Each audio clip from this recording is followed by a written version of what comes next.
el libro de Esdras le da continuidad a la historia registrada en el segundo libro de Crónicas. Tanto es así que leyendo los últimos versículos de Segunda de Crónica y los primeros versículos del capítulo de hoy muestra esa continuidad. Esdras fue un sacerdote y escriba que conocía profundamente la lengua hebrea y las Sagradas Escrituras. Su libro habla sobre el regreso del pueblo cautivo en Babilonia a Jerusalén y la restauración de la nación a partir del año 537 a.C., después del decreto de Ciro. Ciro gobernó el imperio persa, restauró los lugares de culto de varias naciones conquistadas. Cuando venció Babilonia, supo, posiblemente a través del profeta Daniel, que Isaías y Jeremías habían profetizado más de 200 años antes que él dejaría al pueblo judío volver a Jerusalén.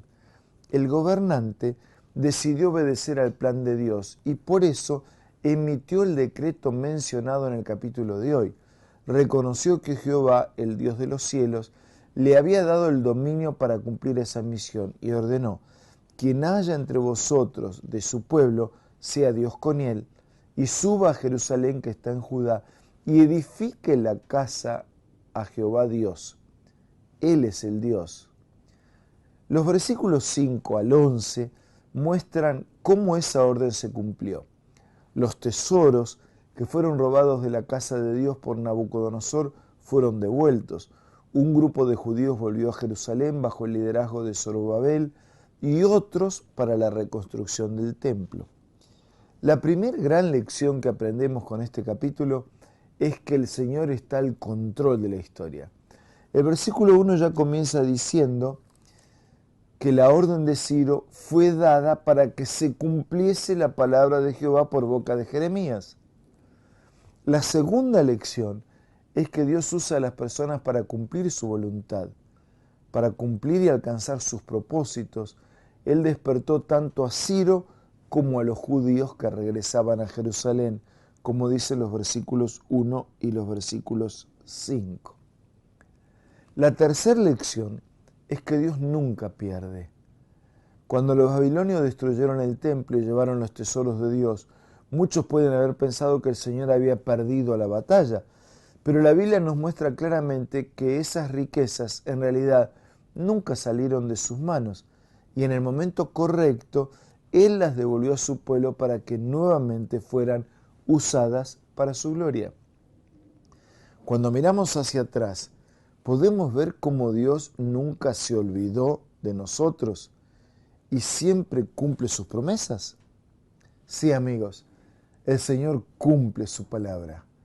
Esto nos asegura que podemos y debemos confiar en las promesas bíblicas, así como en todas las orientaciones de las Escrituras.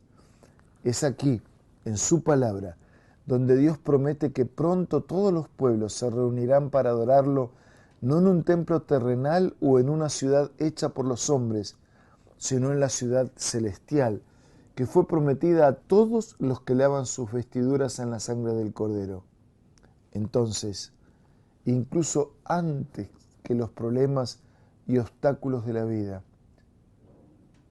nunca pierdas de vista que Dios conduce la historia.